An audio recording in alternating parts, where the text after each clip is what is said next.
अकबर बीरबल की कहानी। कुएं का पानी। अकबर बीरबल स्टोरी। एक किसान बहुत परेशान था। उसे अपने खेतों को सींचने के लिए पानी की जरूरत थी। इसलिए वो कई दिनों से अपनी जमीन के आसपास किसी कुएं की तलाश कर रहा था। इसी तलाश में वह घूम ही रहा था कि अचानक उसे एक कुआं दिखा।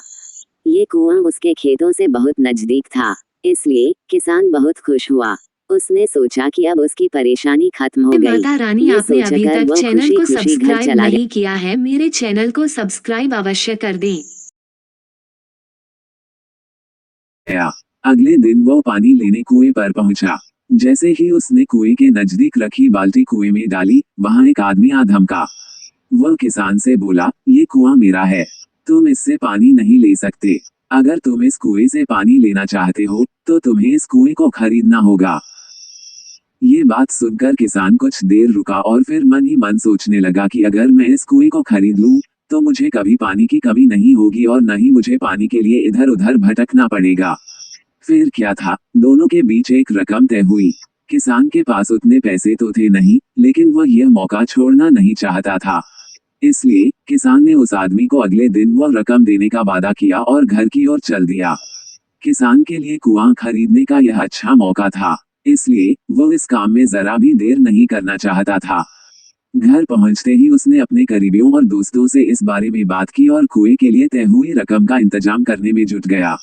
थोड़ी भागदौड़ और कोशिश के बाद आखिरकार उसने वह रकम जमा कर ली। अब वो पूरी तरह से निश्चिंत हो चुका था कि उसे कुआं खरीदने से कोई नहीं रोक सकता। जमा हुए पैसों को लेकर वह फिर घर चल दिया। उसे बड़ी बेसब्री से इंतजार था कि कब रात खत्म होगी और वो कुआं खरीदने जाएगा। इसी सोच में वो पूरी रात सो नहीं सका। अगले दिन सुबह होते ही वो कुआं खरीदने निकल पड़ा। उस आदमी के घर पहुंच किसान ने उसके हाथ पर पैसे रखे और कुएं को खरीद लिया। अब तो कुआं किसान का हो गया था, तो फिर उसने पानी निकालने में देर नहीं की।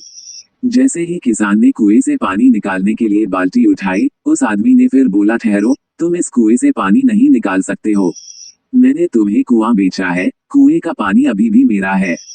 किसान मायूस हो गया और न्याय के लिए राजा के दरबार में शिकायत करने पहुंच गया। मालूम है उस राजा का नाम क्या था? राजा अकबर। राजा अकबर ने उस किसान की पूरी कहानी सुनी और फिर उस आदमी को दरबार में बुलाया, जिसने वह कुआं बेचा था। राजा का फरमान सुनते ही वो आदमी भागा भागा दरबार में हाजिर हो गया। राजा ने उससे पूछा, जब तुमने इस किसान को अपना कुआं बेच दिया, तो फिर इसे पानी क्यों नहीं लेने दे रहे हो? आदमी बोला, महाराज, मैंने इसे केवल कुआं बेचा था, पानी नहीं। ये बात सुनकर राजा भी सोच में पड़ गए। उन्होंने कहा कि बात तो ये पते की कह रहा है, कुआं बेचा है, पानी तो नहीं। काफी देर सोचने के बाद जब इस समस्या को सुलझाने में वह नाकाम हो गए, तो उन्होंने बीरबल को बुलाया। बीरबल बहुत ही बुद्धिमान था, इसलिए राजा अकबर किसी भी मामले पर फैसला लेने से पहले उसकी राय जरूर लेते थे।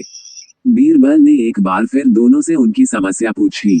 पूरी बात जानने के बाद बीरबल ने उस आदमी से कहा, ठीक है, तुमने कुआं बेचा, पानी नहीं। फिर तुम्हारा पानी किसान के कुएं में क्या कर रहा है? कुआं तुम्हारा नहीं है, फौरन अपने पानी को कुएं से बाहर निकालो। बीरबल का इतना कहते ही उस आदमी को समझ आ गया कि अब उसकी चालाकी किसी काम नहीं आने वाली। उसने राजा से फौरन माफी मांगी और माना कि कुएं के साथ उसके पानी पर भी किसान का पूरा अधिकार है। ये देखकर राजा अकबर ने बीरबल की बुद्धिमानी की तारीफ की और कुआं बेचने वाले आदमी पर धोखेबाजी के लिए जुर्माना लगाया। सीख, अपने आप को दूसरे से अधिक चालाक नहीं समझना चाहिए। साथ ही धोखा देने की आदत से भी दूर रहना चाहिए, क्योंकि कोई ऐसा भी हो सकता है जो आपसे भी अधिक बुद्धि का इस्तेमाल करना जानता हो।